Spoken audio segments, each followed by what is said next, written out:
more people that came in, which is excellent. Thank you so much. I hope you were all able to see the video and hear what Dr. Barnard was sharing about cancer and food, the connection, as well as other diseases like diabetes and high blood pressure, heart disease, and things like that.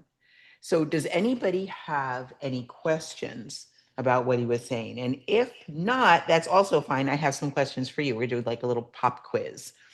So if anybody has any questions, just unmute and ask, please.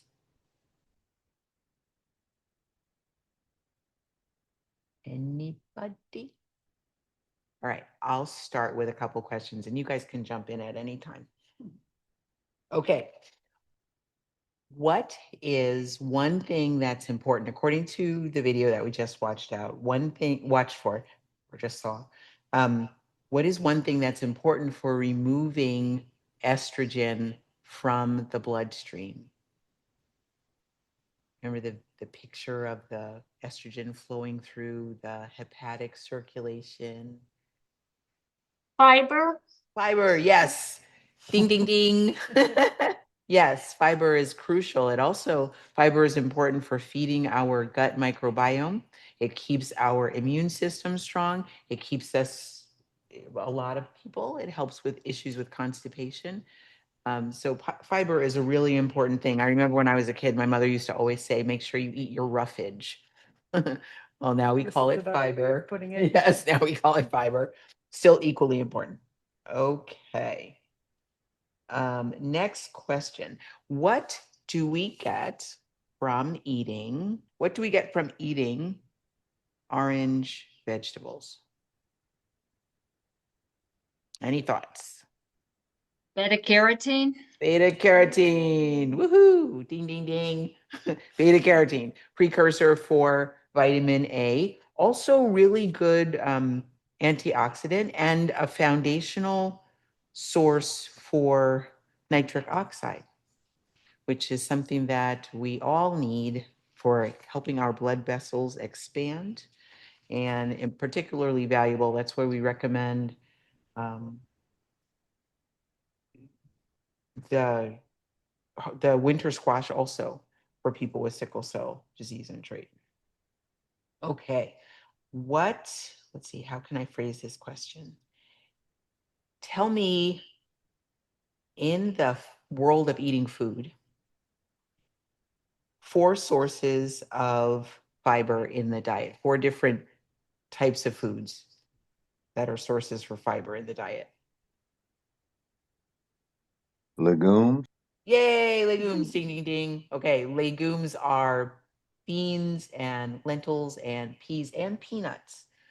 Yes, very good. Also great for the soil. If you grow a garden, they fix nitrogen in the soil, which makes it better for the next set of plants that is correct. that you put in the ground. Okay, give me another type of food that would be a Whole source. grains. Whole grains, excellent. Yes, like oatmeal and farro and brown rice, spelt.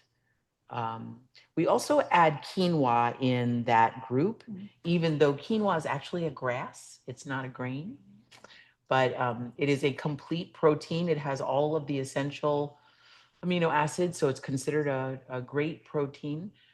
Back when I first started eating this way, it was a long time ago. Wow, more like 50 years ago already. Maybe not quite that long, but anyway, we were under the impression that you had to combine certain foods and eat them at the same time, right? So we thought you needed to eat beans and rice together, or corn squash beans together, or something like that. A bean and a grain had to go together to make a complete protein, but we found that that's not true. Actually, every vegetable just about has all the essential amino acids, and your body will hold on to amino acids, and the next meal that you eat, it'll combine the amino acids so that you'll get complete proteins throughout the day. It's very rare for people to actually have a protein deficiency. This is in my way. Even when we are eating whole food, plant-based 100% of the time, it's very rare that we have a protein deficiency because the body is extremely efficient about putting amino acids together. Okay, give me one more place I Where, think Valencia said raspberries, so that is one of the categories. yes, yes, fruits. Fruit. Yes, exactly. Yes, fruits in general give great fiber. So, like I can think of some really fibrous ones like mangoes can be particularly fibrous sometimes, right? With all the strings that get caught in our teeth and everything like that.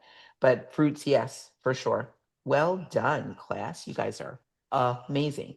Okay, we're going to get started with doing the 3 demos that we have prepared for you today. Carrie is going to start out with the easy bean salad. Yes. So let's move your supplies over here. Okay. There is an evaluation that I would love for you guys to fill out. It's how we keep doing these classes, Food for Life requests that we get evaluations so they can continually improve the quality of the presentations and the information that they provide.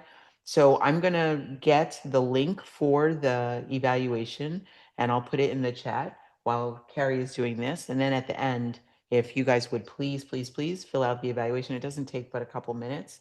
And we'll be able to make sure we have that little bit of housekeeping and paperwork taken care of. Lovely. Yes.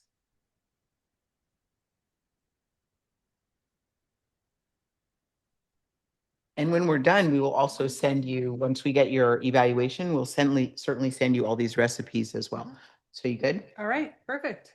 So let's get started. So this is a fairly easy recipe and has common ingredients and can be modified in many different ways based on what you like or what you have on hand.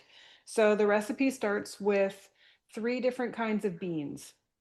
And these aren't even set in stone. You can use whatever types of beans you want. So the first set is kidney beans and pinto beans and then black-eyed peas. So they call for about 1 can of each of the beans. I will say these are made from dry. I did not use canned beans. I've gotten into the habit of making beans from dry. A couple things, they are more cost effective. You can buy a huge bag of dry beans and probably make more than you would. You can make a huge amount with less less waste, and you don't need the cans. But a big pound of beans can like double in size if you cook them from dry.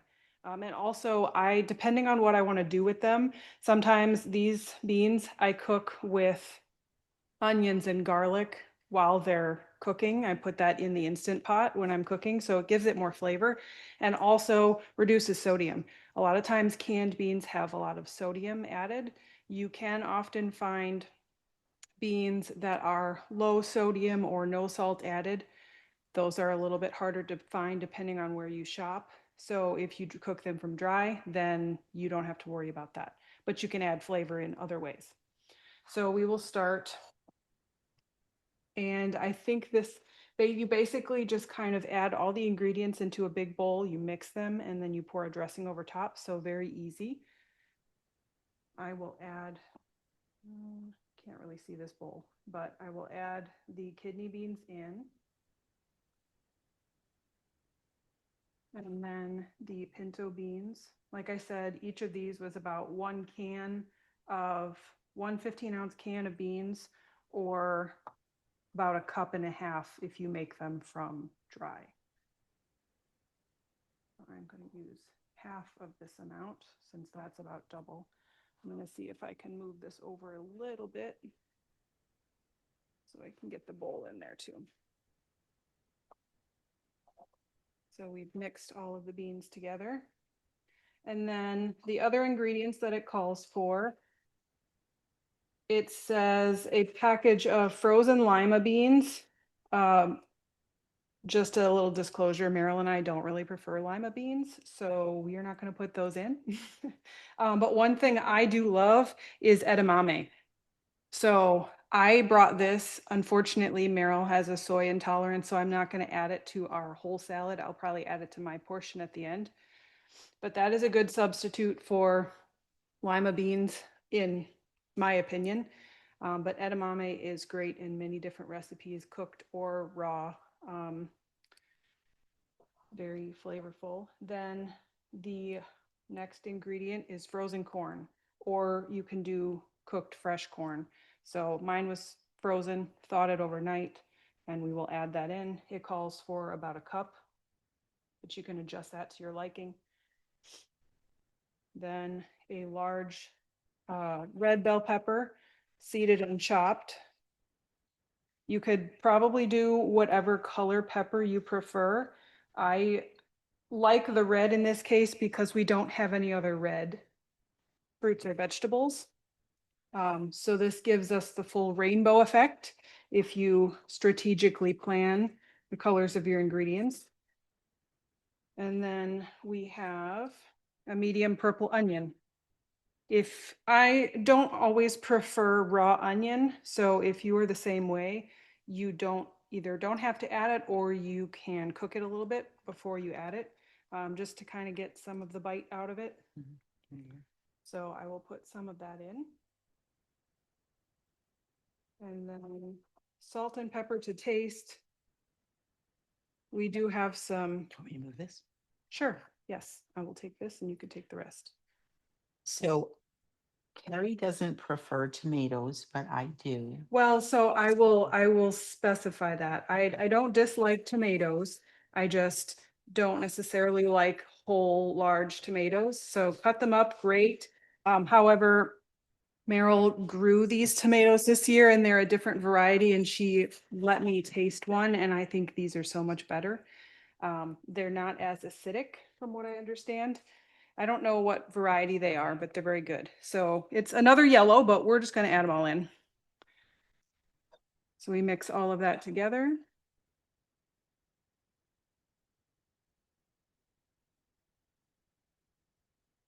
And then this is, the recipe calls for a low-fat Italian salad dressing. I don't prefer to use a lot of oil in my cooking, and I know oil is one of the main ingredients in commercially made salad dressings. So I decided to find a recipe online for just a simple Italian dressing. This was very simple. It was a couple different types of vinegar. I think red wine vinegar, mustard, whichever variety you have, and some Italian spices. So it was very easy to make. All you do is mix everything up in a mason jar and shake it. There's really no prep required other than measuring the ingredients. So it calls for about a half of a cup. So we're just going to kind of pour it. Sure, if you want one. We'll be a little more precise than this. So Carrie and I cook like this a lot, and a lot of what we do is just by feel on Yeah. mostly. But for the sake of those who are watching, we'll be a little bit more, not a lot more careful, just a little more careful. That's the fun of it. You can modify whatever recipe you want. You can go with the recipe, but then taste it after you've made it and add more of this and take a little, well, you can't really take much out, but. Yeah. What kind of tomatoes were those at your garden that you used? Here, I'll show you them. So, Iman, a friend of mine gets plants donated because she runs a local community garden. And there's a nursery near here that will give her plants that people have taken the tags out of. And she doesn't know what the variety is until it grows. Oh, okay. Yeah, so they look like this. They're little yellow sort of pear shaped. Oh, yeah, those are the pear ones, the golden Yes, pears. Yeah. yes. They're really good. What do you call them? They're golden pears. Okay. Yeah, they're really Yeah. good. Very sweet, very low I acid. grew those before. Yeah. Yeah, they're lovely. All right, so this is pretty much it. You mix it up and you're good to go. So you can add whatever else you want in here. I think the green will be a nice pop of color afterwards. You can also add, if you really want, herbs on top, if that's if you have those on hand. Like fresh basil. Yes, exactly. Basil, Italian or parsley would work. Any Yeah. Italian spices. since they're already in the dressing, they would go well with everything else. So that is our black bean salad. You can eat this as is. You could eat it with like tortilla chips or Yeah. put it on a sandwich, I was like an thinking open put it on a face wrap, yeah. sandwich, wrap. Yeah, very versatile. Yeah, definitely put it like on top of a green salad. It would work for that too. Yes. Yeah. Perfect. Right. Next recipe is a black bean dip. Super easy to make. So black beans are high in anthocyanins. I believe that's what it is. Gives them that deep, rich color, that beautiful black color. Also, you'll see this in blueberries and blackberries and things like that, the dark colors. The colors, like we said before, I'm sure you mentioned already, we eat the rainbow all the time. It's Yes, part we of our do. joy. In the middle, in a meal, we get all lit up about, oh, it's got purple and red. Yes. And Try yellow. a different, that's what I was saying with the peppers. You can use whatever color pepper Yeah. you want, but try and make it so that's your only red. Go with a red pepper. Yeah. And eat the rainbow. Yeah. Very important. And that the colors, I'm sure you said while I was upstairs, are how we know that we're getting a wide variety Yes, of the absolutely. nutrients and the micronutrients, the phytonutrients, all of those things are so important. And those things are not included in meat or animal products. No, not at all. Not available. So we're going to do black bean dip now. Excuse Correct. me. So this one takes a little bit more prep, or not necessarily prep, but a little bit more of a process to it. So very simple on ingredients, as you can see. Black beans, once again, I made these from dry, but you can use canned as well.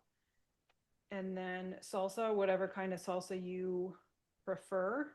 This happens to be a chipotle corn salsa because we like a little bit of spice. And then ground cumin. So we are going to, this one requires a food processor or a blender. So we are going to use that. I will bring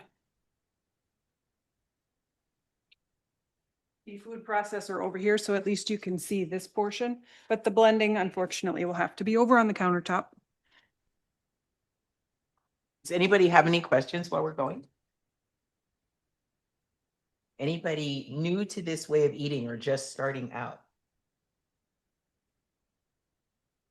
I have a question, but it's go ahead. regarding I just signed up for the Mediterranean diet trial that Okay. UI Health is doing, Yeah. and I actually start tomorrow, and I guess they're doing like 4 weeks of the Mediterranean diet that they deliver to you, and then 4 weeks off. So it's basically gonna be like what the kind of recipes like this I can use Uh-huh. for that. So was that is there a question with that or? Yeah, I want to know if these kind of recipes and stuff like that, because she said on the days off, Yes. I can still do some type of recipes once Yeah, the 4 weeks over. most definitely. So the Mediterranean diet, the way it's been studied is very high plant. It's primarily plant-based. What we get confused here with in the United States, because we always put a little spin on it in this country. We tend to think of it as, lots of olive oil and feta cheese and red wine. That's got to be part of it. And that's not really the way the Mediterranean diet is actually as it's been studied and when it's most healthful. Sorry, now this is in Carrie's face. Trying to figure out how to I move do it. it. We're both moving the Yikes. camera at the same time. So if Iman, my recommendation for that would be definitely as many plants as you can. And I would, given what we know about the impact of meat as it being causing inflammation and contributing to other disease processes, I would strongly encourage you to lean as much into the vegetables as possible. Fruits, vegetables, whole grains, beans, all good. Mushrooms, wonderful. Nuts and seeds, yay. Do all of that. Yeah. And Okay. I would not, I would not encourage the meat-based products. I was Heard just of gonna that? say, Jennifer had a comment that she wanted to try the keto diet and it looks like more of a plant-based version of a keto diet rather than meat. So maybe if you want to touch that, I will blend this Yep. while you do that. Okay, hopefully that blender won't make too much Yeah. noise. It should. I'll do try. Okay, I hope so. So vegan, a plant-based keto diet is going to be higher in the plant-based healthy fats. So probably more nuts than seeds. Hopefully that's not too loud. Um, more nuts and seeds. I'll lean over here. Maybe you can hear me better if I get closer. Hold on. You're actually pretty good. Don't really hear the You don't hear blender. it? Oh, wonderful. No. Okay. All right. So mostly nuts and seeds. You'll have avocados, probably olives, your higher fat, maybe soy has a higher fat content, soybeans. In general, the meat-based keto, the animal product-based keto, they say, surprisingly, it actually helps for about 6 months. It can decrease feelings of, um, like arthritis problems and heart disease problems. According to the data, that's what it shows. But then between 6 and 12 months, all of the biomarkers, the labs start coming back abnormal. I was just in a conference where they were talking about this last week. So that keto seems to have a beneficial effect in the beginning for the first 6 months or so. And then after 6 months, it starts to have detrimental effects on the body. So if keto is the way you want to go, 6 months would be the recommendation. And then start adding back in your colorful vegetables and your leafy greens are very important, super important. Our bodies are designed to actually burn carbohydrates. That's what fuels our brain. Our brain lives on glucose, right? So it's important that we keep those in the diet, especially if you're going to do that for, like I said, the research shows 6 months is like optimum for a keto version. And then after that, it starts to have detrimental effects on the body. And then Meryl, I know that, a lot of people, especially in this keto space, are thinking that meat is their source of protein. Do you want to address that? What are protein sources that are some of the best plant sources? They all are, but Sure. That's One of the ones we're kind of what using we're today. talking about today. Yeah. And what I was mentioning earlier is beans, legumes, lentils, seeds, nuts, also tofu, soybean products are all high in protein. Quinoa also high. Um, Chia seeds are high, as well as hemp seeds are high in proteins. But really, this fascination that we have in this country, and probably it's around the world because we've been pushing this belief for 100 years, is this fascination we have with protein as being so important. It's the meaning it's the primary ingredient, it's the most important ingredient. It's a fallacy. We do not need protein on the levels that we have been taught to think that we need it. We know we will eat protein to the exclusion of everything else. I was talking to a friend of mine the other day who loved this lady. She's brilliant physician. And she was saying how I remember I used to work with her. She would eat scoops of ground beef Ugh. raw scoops, like an ice cream scoop. She'd come in the morning and she'd have an ice cream scoop of ground beef, and she would eat that to the exclusion of almost anything else. Meats. Um, and very rarely taking in anything like this, or the rainbows and things like that. It's protein is important, but excess protein can damage your kidneys. And of course, excess animal product protein can certainly cause constipation and other kinds of problems. Plant proteins do not have that issue. plant proteins will go nicely through your colon. Yes. Because they usually come with fiber. Did And you I have anything think- you want to say? Well, one other thing that I've heard people say is that they need extra protein and they want that to fuel or to help weight loss and to feel full. I would say emphasize fiber more. A lot of these plant foods, like she mentioned, also have protein, but fiber is severely lacking in many of our diets. And that will only have added benefit if you focus on the fiber. Yeah. Yeah, they like almost nobody is protein deficient, Yeah. but something like 90% of our population or more is fiber deficient. And fiber will help you feel full. I mean, you eat a huge salad or whatever, rice and Mhm. beans, that'll fill you up and keep you going for a while. Yeah. So this is the finished product for the black bean dip. You can also eat this, you know, as a spread on a sandwich or a wrap, or you can dip it with chips. Either one. We have chips here that we are going to probably use to eat this, but very versatile. So I just had a thought. Wait, bring that back. Yes, of course. Wait. Where is the? Oh, yes. So one of the fun things about cooking like this is if you get a wild idea, you could test it out. Just go with it.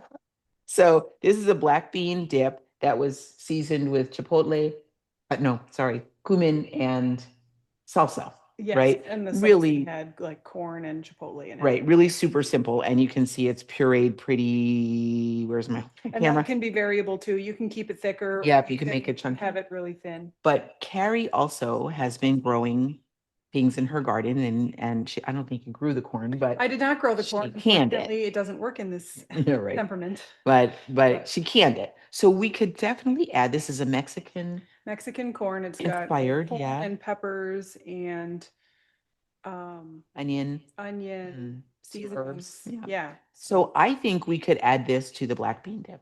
And it would give it some more texture. It would. All right. So I'm just going to do it just like that because we can. And we're going to mix that up. Here, we'll make sure you can see that. This is. You can to me- also probably use your little veggie sticks to use it as Yeah. dip. Yes, Good point. most Good- definitely. Yeah. We have some corn chips over here. Let's show those, which Yeah. we will So very also easy. use. A lot of times if you, where's the camera? There we go. A lot of times, I mean, you can buy tortilla chips in the store, but once again, I don't prefer foods that are high in oil, just because they don't make me feel great. And I have found you can buy corn tortillas for very cheap at the grocery store and you can stick them in your freezer. So when they are on sale, stock up. You can either use them as tortillas and eat like tacos or tostadas, or you can stick them in the freezer and then dice them up in tortilla chips. And you stick the cut tortillas in like the air fryer for maybe 8 to 10 minutes, depending on the temperature, and you get nice homemade tortilla chips. You can season them with whatever you want to make them a little bit more tasty rather than just the plain corn tortillas, but very easy and something you can do at home to avoid all of the salt and the oil in the prepared versions at the store. Yeah. You know, I had a funny experience. I had COVID, yay, in November of 2021. Like it altered my life. Literally, I lost my sense of taste and smell, and it's still not returned. So I'm coming up on 4 years of not having an accurate sense of taste and smell. Very tough. And yeah, it's been very sad. I spent a year eating chocolate and coffee because that's all I could taste, which was not a good thing. But you know, for the rainbow things, I still ate fiber and ate all the rainbow. I just couldn't really taste much. But what I wanted to say is that in the course of losing my sense of taste and smell, and then gradually as it has come back, and it's still not all the way back, I do not like the taste of store-bought corn chips or chips at all. Okay. They taste rancid to me. They taste like I just don't like them. And I was a good chip eater there for a while. So these kind of chips that you make that I make myself, you know, I just toast them. Mhm. Got to keep your eye on the oven because they Yeah. will burn. Don't toast them for too long, but these work well. Yeah. And you can kind of customize them and you can add salt to them. Granted, it'll be less than what's in the store, or you can add like paprika or garlic and onion powder and kind of season them that way so they're not so bland. But if you're dipping them in a salsa or some of the dips that we've made, that works perfectly too. Okay, now we're going to go on with the last one. And I think this one is the most fun. Not Hello, the- Jay. I Hi, see you. how you doing? Welcome. I'm good. Welcome. I was Hi, just Carrie. thinking of you the other day. Oh, really? Yeah. Good to see you guys. It's been a long time. I recognize the kitchen. Yeah. Here we are. Kitchen hasn't changed.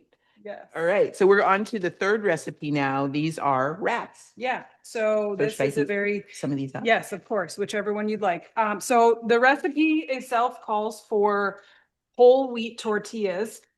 You can pretty much, like I've said before, customize these recipes to whatever you have or whatever you like. However, I was in the store the other day and I saw these as well. They're called lavash, like flatbread.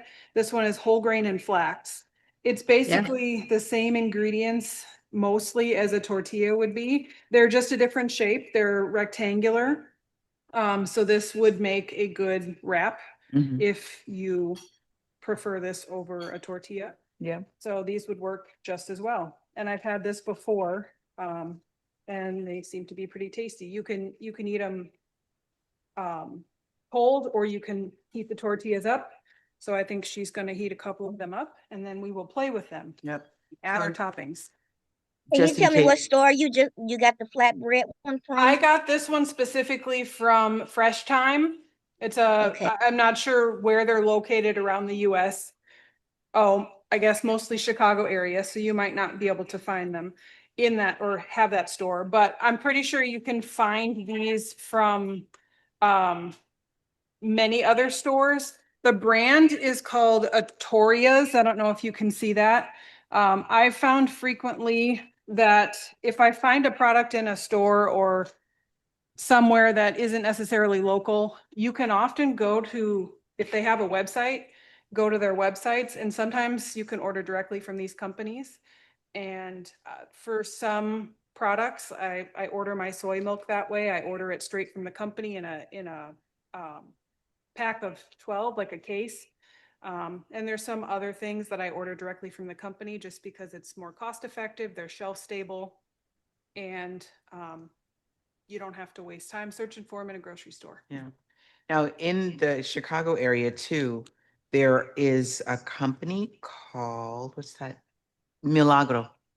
Yes, that Tortillas. is from that was Yeah. tortillas. Milagro tortillas are really good and they're really inexpensive. They're very clean.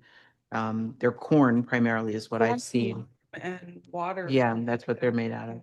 And those are great as long as you're good with eating corn. And a lot of times you can get them for like 50 cents a package. So you can eat Yeah. them right away or you can freeze them. That they work well both ways. So you can get the Atoria's lavash flatbread at Sprouts, Walmart, Okay, Publix, Kroger. So there are a lot of places that it's available. perfect. Thank you for that. Thank you. And then the rest of the recipes, so it calls for the tortillas or whatever flatbread you'd like. It calls for store-bought hummus, but we are pretty particular when it comes to hummus. Actually, I will say when I started eating plant-based and even before, I did not like hummus at all. But she gave me a recipe for hummus, and now it is the only one I will make. Yeah, I've been making that recipe for just literally 30 years. Yeah, it's a good great. one. It's a good one. And it's more flavorful than store-bought. And another thing that I've said multiple times today already is the store-bought versions have oil. Granted, it's a lot, it's not very much, but for hummus, they usually do have oil, and the ones that are oil-free don't always have a whole lot of flavor, in my opinion. So for this one, I have the recipe here just to kind of share what I put into it. But it's basically chickpeas, garlic, lemon juice, tahini, parsley, green onions or scallions, black pepper. We put some cayenne pepper in because, of course, we like heat. And you kind of just, I used a food processor for the chickpeas. You can mash them by hand or you can use a food processor. Depends on how you like the texture. I think we both prefer it somewhat chunkier rather than like smooth. And then once you kind of mash the chickpeas up, you just add everything in and you stir. And you might need to add a little bit more liquid to thin it out, but that is all. And you mix everything together and then you can use it as the base on your tortilla or flatbread. So let's make And- one. Yes, of course. Would you like a fork or a spoon? is I will fine. use the spoon for this portion. And I had a I actually comment put on hummus. curry and turmeric in my Ooh. hummus that I make during Ramadan. Oh, that's Perfect. good. Yeah. Jay, were you going to say something? Did I hear you? Yeah. I've been buying my hummus store bought, and it's a good brand. It's organic, but it has oil added to it. Yeah. And that's mainly the only thing I use. It's off the plant-based diet. And my LDL cholesterol went up to 117. Oh, wow. And you know, I have to get it down to really 55, I know, but I think that's the main reason it got up so high. Yeah, it could be. Wow, that's a lot. I went back to making my own. Yeah. I much prefer. I have not found a store-bought hummus that I like. One of Yeah. the things too, is this hummus, and we'll send you all these recipes, Mhm. but I'm gonna like try and get you to fill out the evaluation before we send the recipes. Okay, so it's your reward for filling out the evaluation. But this recipe for hummus, which I don't think you can see, there it is. There we go. You can add water to it and use it as a salad dressing. I do that Yes, yeah, often. Yes. Add maybe a little more lemon, a little more garlic. If you want a little more hot, crushed red pepper, you can do that. Yeah, good I point. use it a lot. All right, And so then we have, We just have kind of cut up vegetables. So it recommends, or the recipe calls for red pepper, thinly sliced. Oops, I'm not quite in the camera. Carrots, thinly sliced, and cucumbers. So once again, the rainbow. Yeah. So try and prioritize your colors accordingly. so we are laying these in lengthwise. You know, which we, you we can have- see both in have this different one. methods, obviously. So I'm going to try and copy what she's doing at least. little You know what? I do not have the rules on this. There's no rules for how you make your wrap. Nope. Yeah. The other thing we have here with us today. Yes, this is my most, my latest obsession. I recently found sprouts and then now microgreens. So you can either put spinach or a lettuce of your choosing on there, or you can do microgreens. And they come in very different varieties. There's a lot of ones you can choose from. And an interesting fun fact, while I was at the store, I'm going to pull up a picture. I thought this was really interesting. I've heard it before, but it was a nice reminder. There's a sign actually where I purchased these microgreens by the company, and it says, "Did you know microgreens have been shown to contain up to 40 times more nutrient density when compared with mature vegetables and herbs?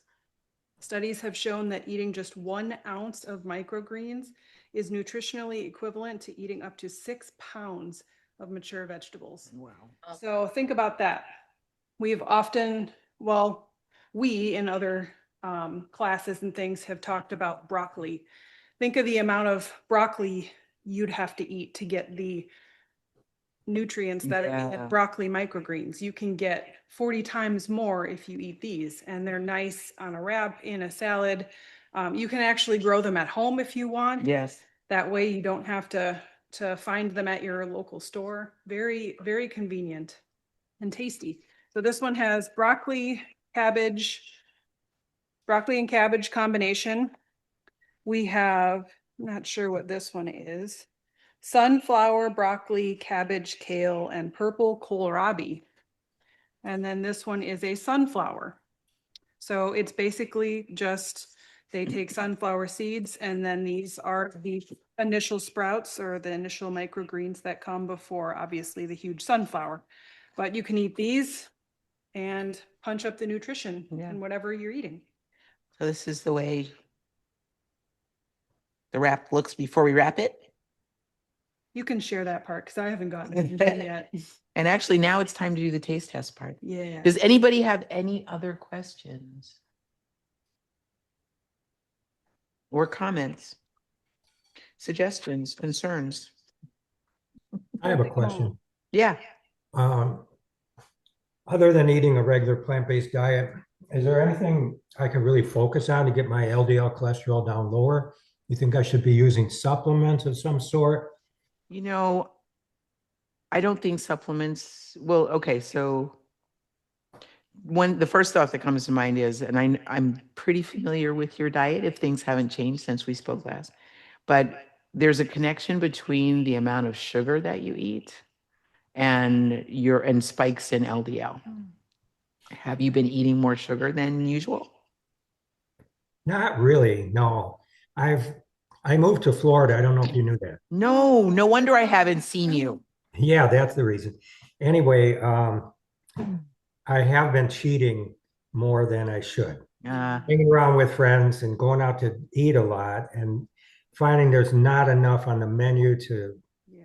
keep you happy when everybody else is eating so good. So I've been eating more fish than normal, but That would do it, Jay.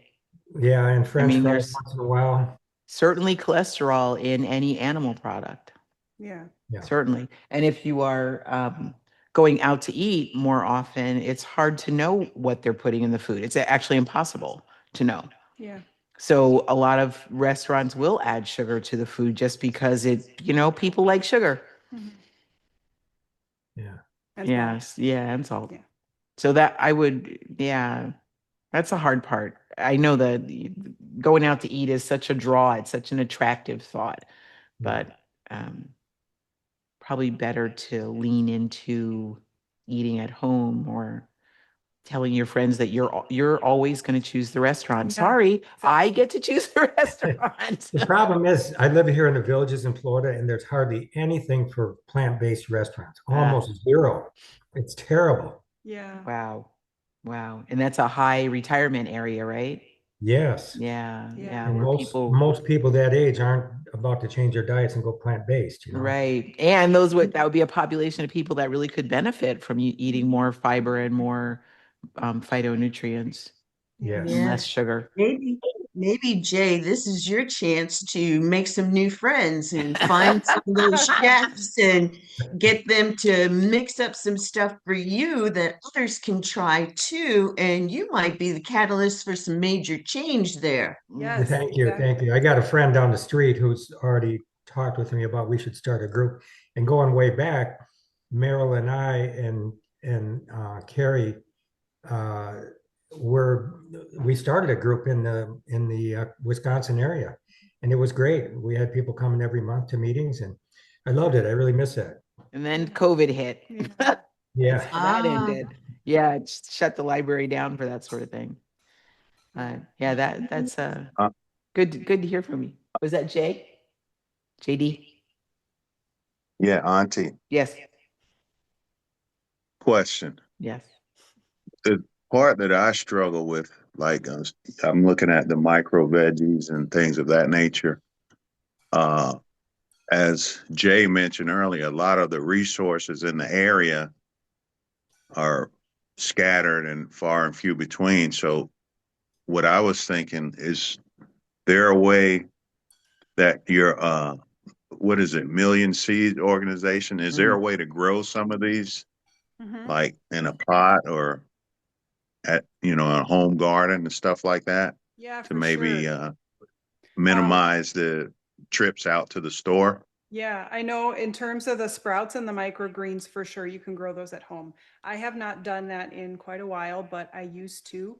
And I'm not 100% sure if the company still exists, but I think it's called Hamama or something to that effect. But they had growing trays and they had little packets that came implanted with seeds, and all you had to do was soak them, and then it wasn't even soil. They had a little mat that you put the seed trays on, and you could grow them at home. So it's no mess, and you just water them every so often, and then once they got to maybe like 5 to 7 days after they grew, you can just kind of cut them with a scissors, and they have all these different varieties. So I would look online to see what companies there are nowadays. Yeah, there are even, that's one I've heard of. Another one, let you just buy the jar. There's like a mason jar. Those would be more like, Mm, you can sprout different types of like seeds. Right. Yeah, Yeah, versus they're, microgreens. yeah, true. Yeah. Okay, for that, JD, I can help you with the microgreens. I know how to grow it. Ah, perfect. We are at the same house, so no problem. Beautiful. Yeah, I help you. Easy problem. answer. All Thank you. right, I am I'd gonna try. love help too. Thank you. Meryl, is this something that you guys can do to help facilitate a bunch of us learning this? Well, we could try to start sprouting classes in between the other 900 things I'm doing. Sure, you could try. Maybe this is something that Carrie can lead. I don't know. Yes. Perhaps, maybe. perhaps.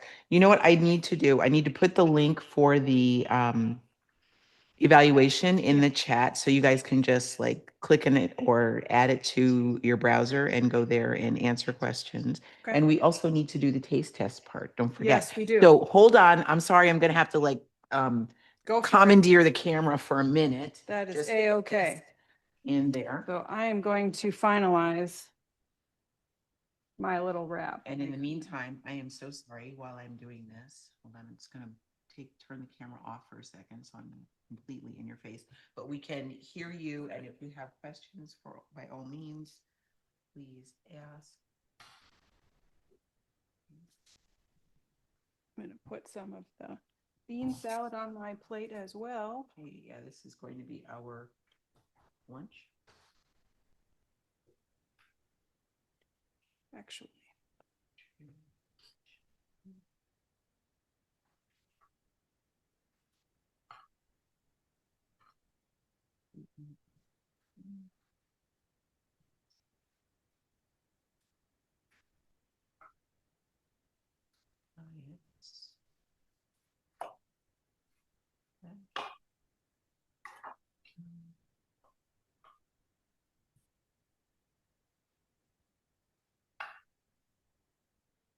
This is how this works. Yes, please. Level. 5, 6, 3, 2, 6. All right. Somebody try clicking on that. And see. Hopefully it'll go to where we need it to go. We just click on 404. Fabulous. Let me try that again. I wonder if I do this.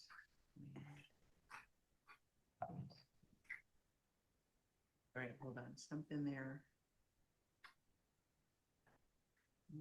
Nope. Yeah, that one won't let you That click on won't and do go it. straight to it. No, of course it won't, because why would it? Okay, hold on. It's missing. Here you go. I think it's this. All right, hold on one second. I will be right back, and I will double check the link. And Carrie is filling up plates. You can certainly ask her anything you like while I double check the link. yes. Well, for those that were interested in growing things, I will say I have been experimenting lately. This year, for the first time, I grew black beans in my backyard, and it was quite the interesting experience. Whoa. If you have the space, I would definitely encourage it. The black beans were very low maintenance. You literally plant them in the spring, and I had a whole long garden bed, probably 4 foot long, and we're probably even longer than that. You plant a bunch of plants, all you got to do is water them, and you literally wait until the fall when the plants are dead and the pods have dried up, and you open up all of the pods and you have all the black beans. So it's literally the black beans, the dried black beans that you buy in the store in the pound or 2 pound bags. I probably got I would say at least 4 pounds of beans for the amount of plants that I planted. I have not cooked them yet, but the experience itself was very interesting. And you kind of think you know where your food comes from, but the process of growing it and harvesting it and then eating it is not always obvious when you first, think about it. So it gives you an appreciation for how the food ends up in a bag or in your plate or on your plate. So it was interesting. So if you have the space, even if you start with tomatoes or cucumbers or something simple, I would encourage you to grow anything and everything you have the space for. Microgreens are easy because you could do it in the house. But if you have space outside, that's even better. All right. Does it work? Do we have liftoff?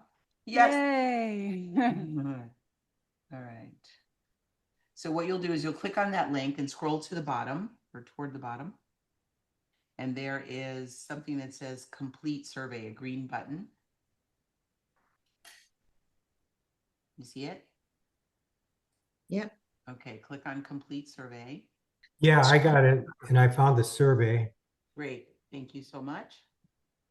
It makes you select a language. Yes, it wants you to say what language you prefer. I'm going to do it in Chinese to see what happens. Okay, go ahead. Have fun. Good Just luck. choose C, all straight way, all Yeah, the way right. down. Just choose C.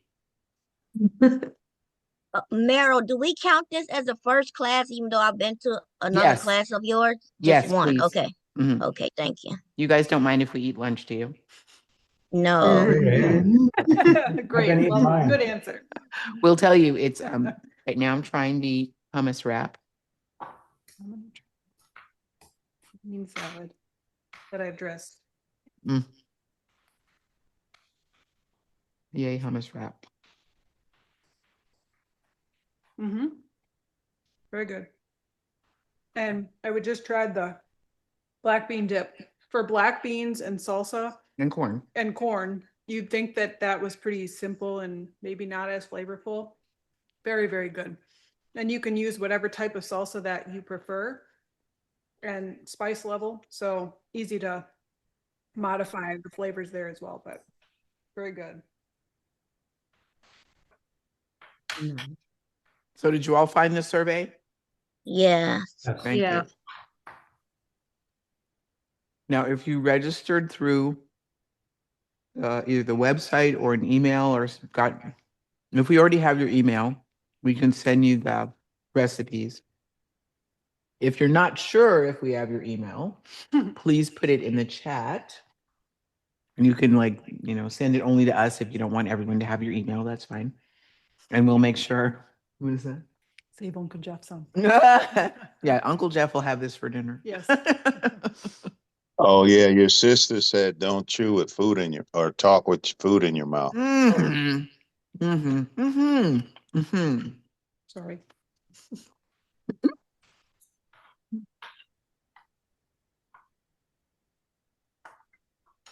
We got to take coordinated bites so that one can talk and the other one can chew.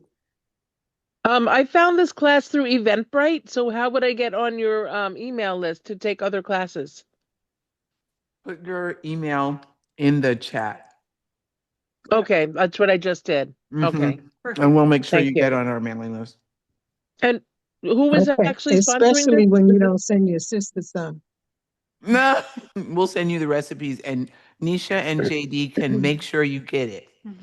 What were you going to say? I'm sorry. I missed what you were No, saying. exactly what organization is this? Because this just came up on a bunch of things for breast cancer and it came up with similar events.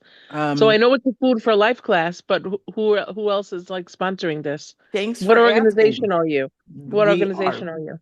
Plant-based nutrition movement. Oh, We're a 501c3 located in Illinois. okay. Plant-based. Okay, well, I guess on. we'll find out when I get your mailings. Yes. Yes. Do you? I somehow ended up signing on late. Were there any handouts about the topic? Because I just came on and I saw the beginning of the cooking. So there weren't any handouts per se, but after the class is over and you filled out the evaluation, we can send you all of the recipes for the actual physical recipes for all of the dishes Right. we made.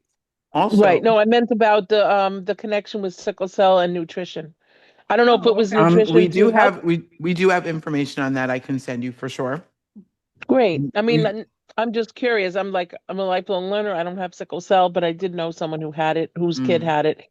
Was this information for someone who has sickle cell or for a pregnant mother to prevent a child from having sickle cell? So those excellent questions. So you cannot prevent someone from having sickle cell. It's a genetic disorder.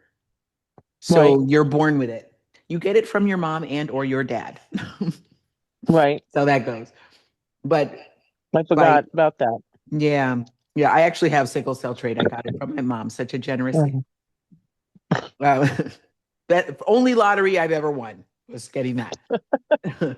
So, but what we know is that a lot of the research that's done for cancer, they take that body of information and they translate it to research for sickle cell. And a lot of the treatments that are given for cancer, they test and see if it'll work for sickle cell. And what they're looking for is to see if it can control symptoms or if it can decrease pain, if it can nourish the body in a way that is helpful and enduring. So that's why we combined this class. That it's actually started out as a breast cancer class or cancer in general. And we also combine it with sickle cell because we happen to have a population of people that have sickle cell and we love to support that population as much as possible. So Okay. in this case, where we're talking about like the microgreens and the antioxidants and the colors in the vegetables and the fiber in the beans and all of that is Not. oh We good. forgot to, but this would be a perfect example of more phytonutrients and antioxidants. Purple cabbage. And actually, purple cabbage is one of the recommended vegetables for people who have sickle cell. And that's based on it having, I'm blanking on which one it has. It's a particular amino acid that serves as a foundation for nitric oxide.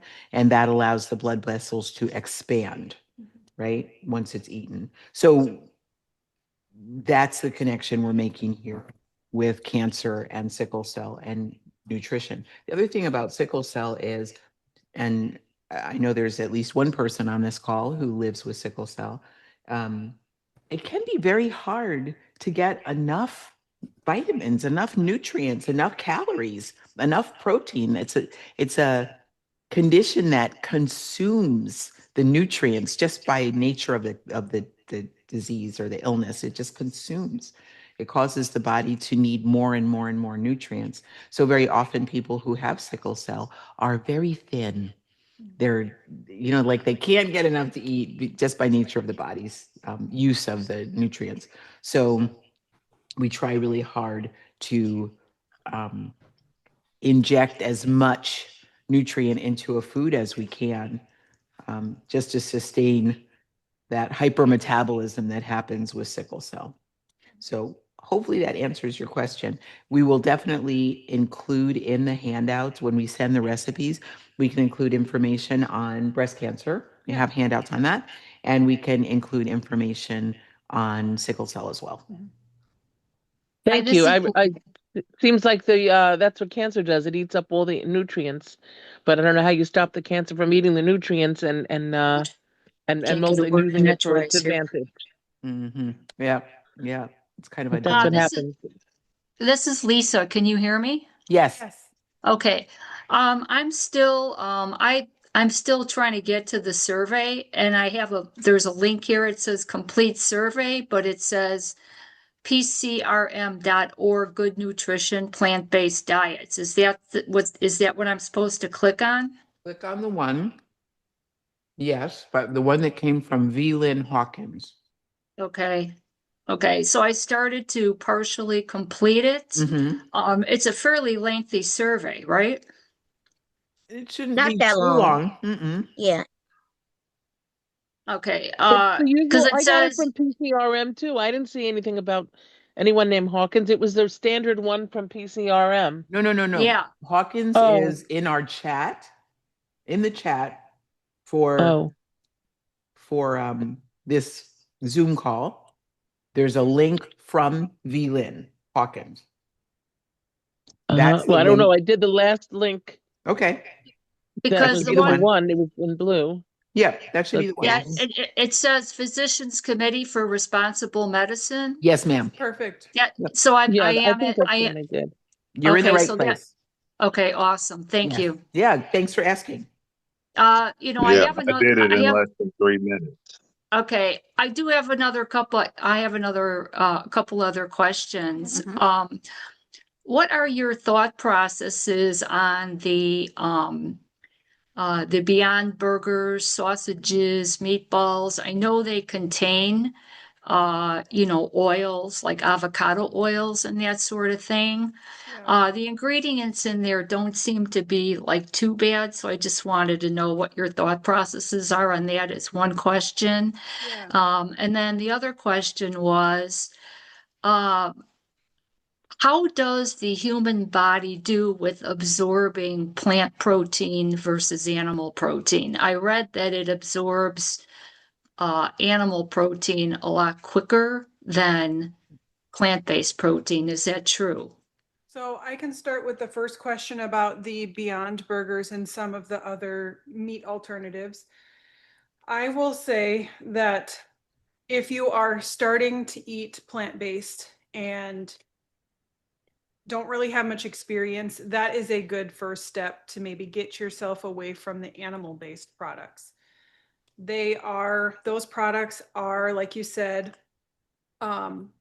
they have maybe ingredients that they're not whole plant foods. They are highly processed. They still contain oil and salt. And I guess I haven't looked at a label for one of those in a while, but they are highly processed. Okay. So I would say they're a good transition to get away from those animal-based products in the beginning, but with the ultimate goal of switching to a more whole plant food option. So they do make, I know I've found them, granted, I'm not sure how available they are in different grocery stores, but they do make burgers that are literally vegetables. And they are still processed, but they contain more whole plants or plants closer to their natural form. Yes, she has examples. So I would say eventually get to one of these products. They have better ingredients. They don't have any of the oils and the salt and all of the extra additives you don't want. Where did you buy those, Meryl? These came from our grocery store here called Woodman's. But like we were saying before, if you look online, you could probably find them. Yeah, this is a fairly good, I know friends of mine have gotten them from Whole Foods, I think. You could probably go to their website, and a lot of those companies have a store locator on their website. So you put in your zip code or where you live, and they can tell you what store closest to you has them. I bought them at Costco and then they stopped carrying them. Of course. Yes, I know. Costco does that. Now there's another Hi, one. hi to Lisa. Lisa, this is Jay. You remember me? Hi, Jay. How are you? I'm good. Nice to hear your voice. Yeah, likewise. Yeah. Now we could also include a recipe for a black bean burger. Yeah. If you'd like that. That works out really well. It's a combination of, you can get canned black beans if that's easier. Drain them, let them dry out for like 15 minutes, pulse them in a food processor or mash them with a potato masher. Yeah. You add some corn chips, literally like these. You can make them yourself. Then there's some seasonings you put in. You make them into a patty. You can fry them in an air fryer, or if you're, an oil using person, you can pan fry them in just very little oil on top of the stove. Those work well. Anytime I can get something that my husband will say, yes, make it again. Yeah. If I get a thumbs up from my husband, that is really high marks, and he's actually really okay with the black bean burgers. Yeah, and that brand also has many different varieties. They have like a green one, they have An a orange sweet one. potato one, and they have the black bean one. So you can kind of choose whichever taste preference you're most comfortable with. I know if you're not used to eating a lot of plants, a green burger might not sound appetizing to you, but the black bean might be a little more familiar to start off. Yeah. What was your second question? You're talking about, this is Lisa, my second question? Okay, so how does the body absorb animal protein versus plant protein? Because I read that it absorbs the animal protein a lot quicker than the plant protein. So, some while back, there was a concerted effort, a marketing campaign that said animal protein was high quality protein. That might be what your question is stemming from. Uh-huh. Okay. It was saying high quality protein because it contains all of the amino acids that we need to get from food. So that is where that idea that animal protein is superior to plant protein, that's where that came from. More of a marketing ploy than anything else, and probably a little bit of ignorance because people were enamored with the idea of eating meat, and it just seemed like it made sense. The other thing I just like sidebar, and for you to hold on the side of your, over here on this part of your brain, just hold it there, is that our food system spends a lot of money to support beef and animal farmers. Yeah. So we are marketed to incessantly and in all sorts of very subtle and obvious ways to eat animal products, because that is a lot of how the USDA makes sure that farmers have a place to sell their products, quite literally. Okay. Fast forward to where they actually had the capability to look at vegetable protein and vegetable nutrients. And it is really quite clear that vegetables have more than adequate protein. Now, you do have to eat a variety of vegetables. You cannot just say, I'm going to live off sunflower sprouts alone or purple cabbage only. That will not work. Especially right? fruits. I mean, they They have have their- protein, yeah, but but they it's have very minimal. little. So if you're going to look for vegetable-based protein, you have got to eat a wide variety of foods. So beans, lentils, peas, nuts, seeds, those are your highest sources of protein. And the body assimilates them just fine. One of the things that happens with animal protein is it also comes wrapped in cholesterol and saturated fat, like 100% of the time. Plant-based proteins do not. Animal proteins also will create acidic conditions in the body, inflammatory conditions in the body, will cause clogging of the arteries, right? So there's all these negatives that come with animal proteins. If you grill them, I don't know if you saw the video that we played in the beginning, but grilled meat actually is a carcinogen by itself, Yes. right? Yes. You may also know that processed meats are carcinogenic. They cause cancers, right? So bacon, sausages, burger patties, deli meat, yes, all of it, all of it is known to be a carcinogen, like cigarette smoking and asbestos, literally in the same class. So vegetables do not have that problem, thank God. And may counteract it yeah. with all of the phytonutrients. Yes, and the everything else. antioxidants. Yes. Yeah. So whereas, yes, you can get protein from animals, but you could think about it like, where do the animals get their protein? Generally, it's Great from plants. That's from plants. That's it. Yeah. So you could cut out the middle animal and just eat the plants and do yourself Well, well. I mean, I take care of sheep. I every day I see them, I feed them, I give them water, and I watch them, and I'm like, more people, should watch animals because, if they can live and survive, then we can live and survive. Most definitely. Yeah. Most definitely. Can It's a I great ask a question. related to what you just said? Yeah. You talked about nuts, and there's different opinions about nuts between some of the best, I think. Yep. So from what you've seen, how many nuts can you eat a day without raising your cholesterol? I Yeah. think the typical serving is the palm of your hand, not like, extending to the fingers, but like literally just the palm. Yeah. And if you So- wanted to measure it in a cup, it would be a quarter cup per Yeah. day. Now, there's some caveats to that, right? So if you have a particular disease process already in action, they'll say no oils for at least a certain length of time, and nuts would be considered oily. Yeah. So if you have, let's say, diabetes, the recommendation would be no oils, because type 2 diabetes in particular, they found to be a result of clogging, like just too much fat inside the muscle cell is a simple version of explaining it.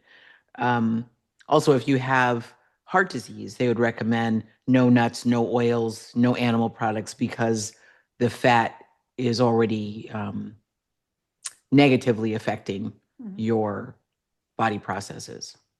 So yeah, if you're a healthy person, about a quarter cup a day. And I will say, like she said, some health conditions you may want to severely limit or reduce the fats, it's tough to say exclude them completely, because there are some nutrients that fats help the absorption. So if you're eating a salad, it's good to have some of the fats and some of the other vegetables and fruits in there, because the fats will help the absorption of some of those nutrients. So cutting them out completely, it's tough. Yeah. But So what about this? Pumpkin seeds. I love pumpkin seeds. And I don't think Yes. they're as bad as nuts. Can you put pumpkin seeds in the palm of the other hand and be okay with that? two palms. Yeah, I would say seeds are probably often better than nuts in terms of the oils and fats. Yeah, Maybe and a actually- little less fatty. And the seeds usually are the ones that carry the healthy fats, Yeah. the omega 3s. Same with like chia seeds and Mhm. hemp seeds, like you've said. So Exactly. Right. Well, anybody have any more questions? We're happy to talk about this for like the next 6 hours. This is what we do. Well, here's another question Yeah. related to cholesterol and all that stuff. I know you know about the calcium heart scan, Mhm. because I remember getting an email from you a long time ago suggesting get it. So it took me this long to get it. I just got one recently. And I thought, well, I'm going to be really good on this because I've been mostly plant-based for the last 10, 12 years. And my score came out to 351, Mm. which is Okay. high, which is high. So what did you see a doctor about it, or what Yeah, I was saw two different cardiologists. I found one plant-based cardiologist down here. They put me on statins, and I tried two different statins, and they give me such pain in my muscles and my glutes and stuff that I cannot. It's like a stabbing, terrible pain. yeah. Can't handle it. So then they said, if that doesn't work for you, you can try Zetia. Well, I tried a couple of those pills, but I'm still having trouble with sciatic nerve pain, and I'm trying to tell the difference, which is from sciatic nerve pain, which is from Zetia. So I cut out the Zetia, and I'm trying to get back to normal. But do you know of any statins that tend to work other than, see, I did rovastatin and avorstatin, and both of those were very painful for me. Yeah, I And mean, I really probably need to get on something that works to get my numbers down to 55, because that's a long way from my last blood test. from my experience, a lot of people that have issues with statins, they kind of just, I think, try different ones until they find one that you may tolerate. Even though they are in the same class, some people tolerate them differently. So it's hard to say exactly which one to recommend.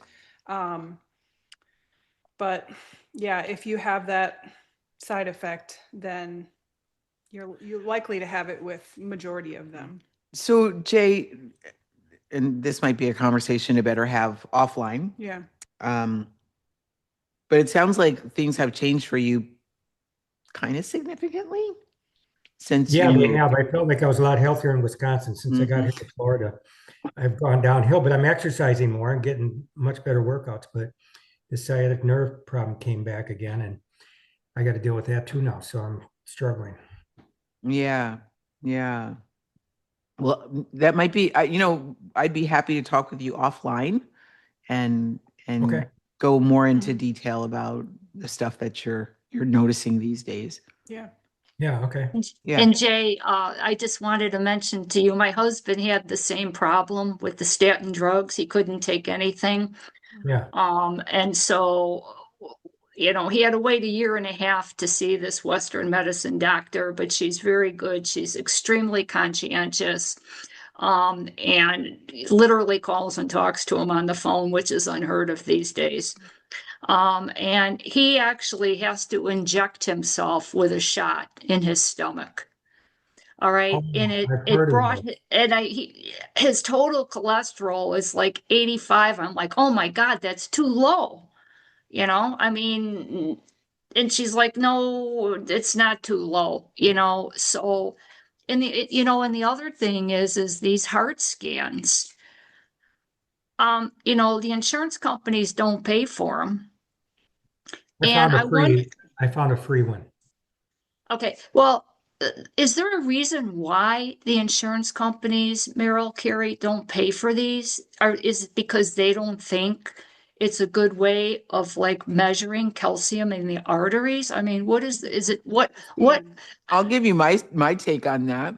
I mean, I'm Yeah, not on the board of anybody's Yeah. insurance company. I'm not an insurance CEO, but I'll go from common sense and what seems normal, what's logical.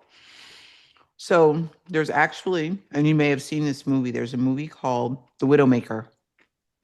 It's a documentary, and it's about how stents and calcium scans kind of occurred. They were invented, created. They came up at the same time, and how the stent was marketed, and how the calcium scan was not.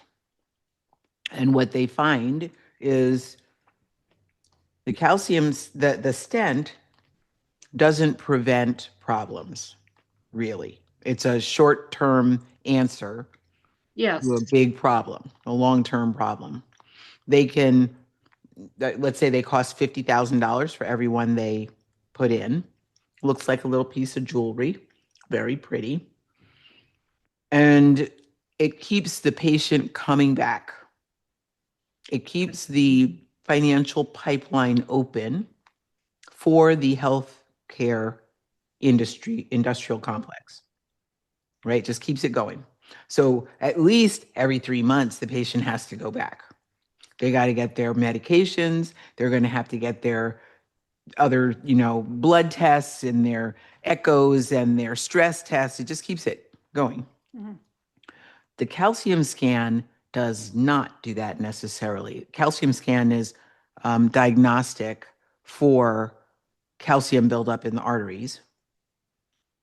And if you catch it early enough, you can see, oh, look, calcium is building up in the arteries. Let me change something before I have heart attack. Stent only happens when your arteries are closing down, Yeah, right? there's no other alternative. Uh-huh.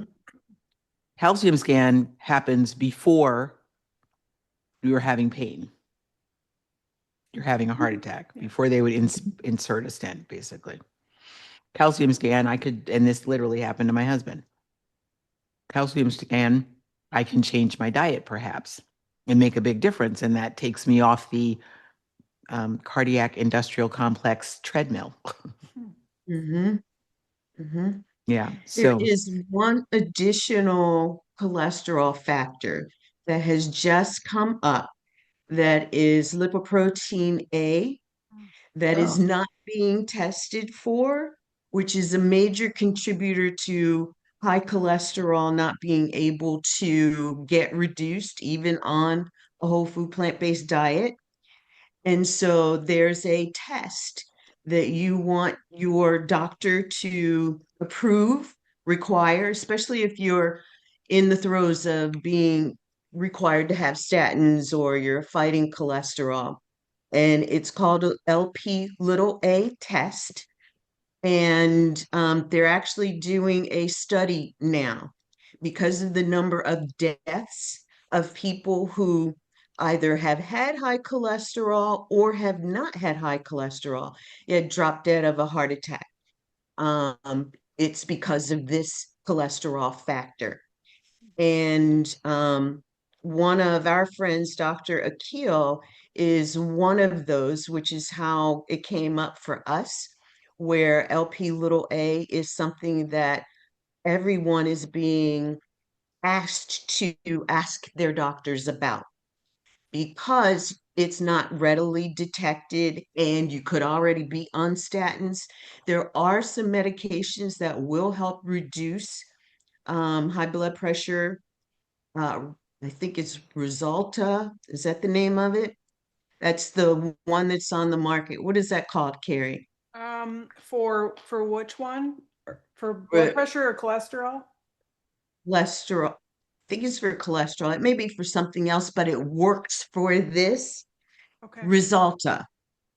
I haven't heard of that one before. I'm not sure. Okay. Maybe it's. I'll look it up and send you guys some additional information on it. But lipoprotein A is a cholesterol factor that is not being tested when they're testing for LDL and HDL cholesterol levels, but it has a major impact on it. Plus, it's a hereditary factor. And so that may be something that even with statins, your cholesterol's not coming down.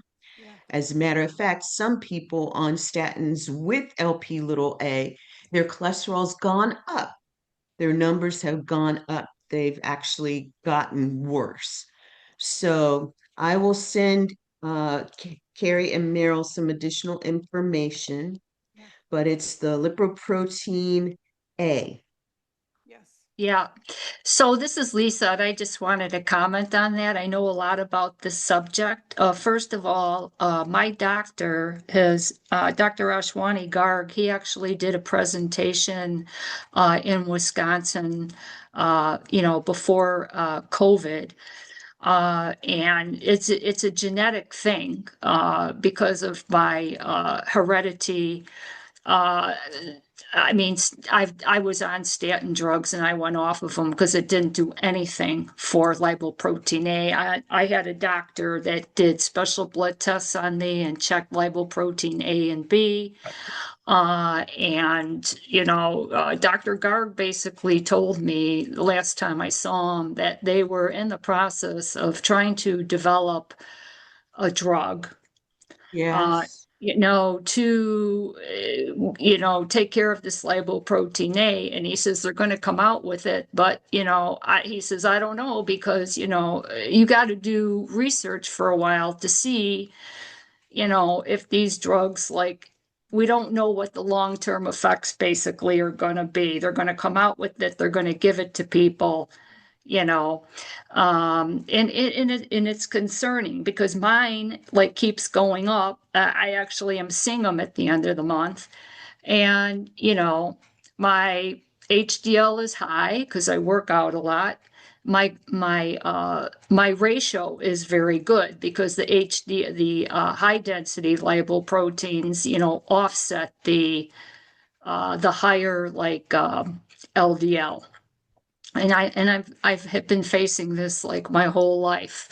And I am very conscientious about what I eat, but I fall off the wagon, just like everybody else, because we live stressful lives and we have so much going on all the time, and then you get hungry and you eat stuff that you shouldn't, so I try to prepare stuff ahead of time.